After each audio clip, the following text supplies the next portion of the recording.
Rain lashed the marble steps of the Capitol as thunder growled over Washington. It was one of those late summer evenings where the storm clouds seemed to mirror the tension in the era, city swollen with arguments, ambition, and unresolved reckonings. Under the slate-gray sky, the domes glistened like ancient monuments under siege. Inside the Senate chamber, the room hummed with the static of televised anticipation. Cameras panned slowly, catching the flicker of movement, the rustle of papers, and the tightly drawn expressions of lawmakers bracing for a storm of a different kind. Then, her voice rang out. "The system is broken," said Alexandria Ocasio-Cortez, standing behind the podium with the posture of someone who believed in the gravity of her words. "Broken for the working class. Broken for our children. Broken for our future, and pretending it's not is a betrayal of the people we serve." There was a stillness, the kind that comes right after the lightning, just before the thunder. From the other side of the chamber, Senator John Kennedy, no stranger to sharp quips or unflinching rhetoric, stood slowly. He smoothed down his tie, a slight smile tugging at the corner of his mouth, but his eyes were anything but amused.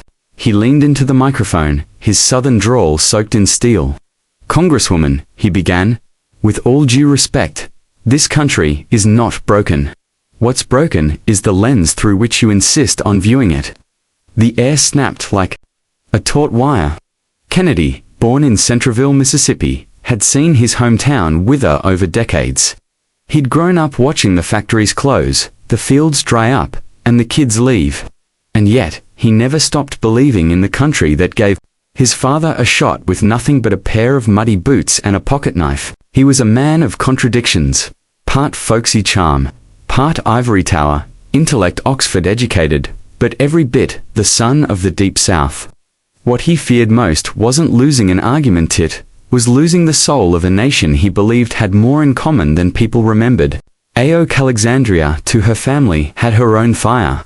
Raised in the Bronx, she'd come of age between the subway screech and the flicker of eviction notices. Her father died when she was still in school, and her mother scrubbed floors to keep the lights on. Her success wasn't born of entitlement, it was clawed out of debt, fear, and long nights waiting tables. She didn't see herself as radical. She saw herself as honest, and that made her dangerous to some, inspiring to others.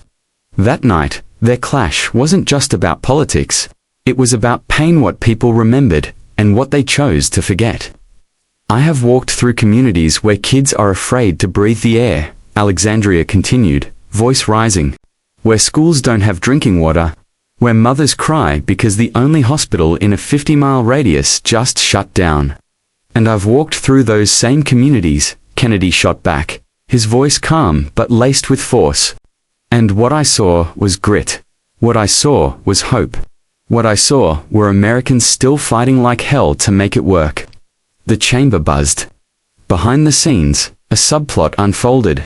In a nearby office, young staffer Malik Johnson's just 24, freshly hired and hungry to prove himself, watched the exchange through a cracked laptop screen.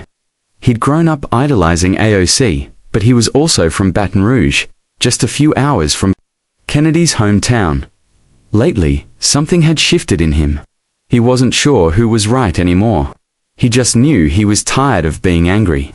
Tired of seeing people tear each other apart while nothing seemed to change. Malik wasn't alone. Across the hall, Claire Ashford, a senior Kennedy aide in her 40s, leaned against a column, watching her younger brother, a paramedic, had just lost his job after the city cut its funding. Claire didn't tell Kennedy that she wasn't sure how, but as she listened to AOC's voice echo in the chamber, something pierced her.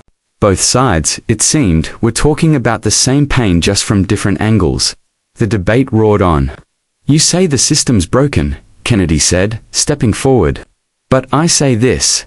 America's not broken, it's bruised, and bruises heal. What we need is less complaining and more doing." That line landed like a hammer. Even Alexandria blinked briefly, but she didn't back down. "You're right, it's bruised," she replied, her voice softening. "But bruises come from impact, and this country's been hit again and again by greed, neglect, and empty promises. So let's stop pretending those bruises happened. By accident, for a moment, no one spoke. That silence, deep and trembling, was the turning point. It was no longer just a debate. It was two people, bleeding truth in different languages. Afterward, as the chamber emptied and the cameras shut off, Kennedy and AOC passed each other in the corridor. He nodded politely. She nodded back. Then, she paused. "You meant what you said, didn't you?" she asked. "I did," he said. "Every word. You did too, didn't you?" Every one. Their eyes met, not with agreement, but with something deeper. Respect forged in the fire of disagreement. In a quiet diner off Pennsylvania Avenue that night, Malik sat across from Claire. They'd met before, in passing, but tonight, they shared something unspoken. A kind of exhaustion. A yearning. They talked until the waitress flipped the chairs onto the tables. "I think they both care," Malik said. "Just about different things." Claire nodded. "Maybe they're fighting for the same country, just from opposite corners." Months passed. A bill was introduced, one that funded rural hospitals, inner city schools, and water infrastructure. It wasn't flashy. It didn't carry either Kennedy's or AOC's name. But behind the scenes, both had nudged it forward, piece by piece. Through compromises, late-night negotiations, and 100 quiet conversations. And when it passed narrowly but miraculously, there were no speeches, no cameras, just a few aides clapping quietly in the gallery. That night, on a podcast, AOC was asked about the exchange. "Did Kennedy destroy you?" the host joked. She smiled. "No. But he challenged me. And sometimes that's more important." Later, Kennedy was asked the same. "Did you shut her down?" he chuckled. "Nah, but I heard her, and maybe she heard me." That's how bridges start. Outside the Capitol, the skies cleared. The rain had stopped. The steps gleamed in the moonlight, slick with the memory of the storm but solid. Still standing, because maybe America wasn't broken. Maybe it was just learning how to listen again. Life lesson. Real change doesn't come from shouting the loudest, it comes from listening the hardest. From stepping into someone else's story, even when it doesn't match your own. From realizing that progress isn't made in perfect unison, in the messy, beautiful clash of people who care enough to disagree, then come back to the table anyway. And maybe, just maybe, healing starts not with destruction, but with understanding.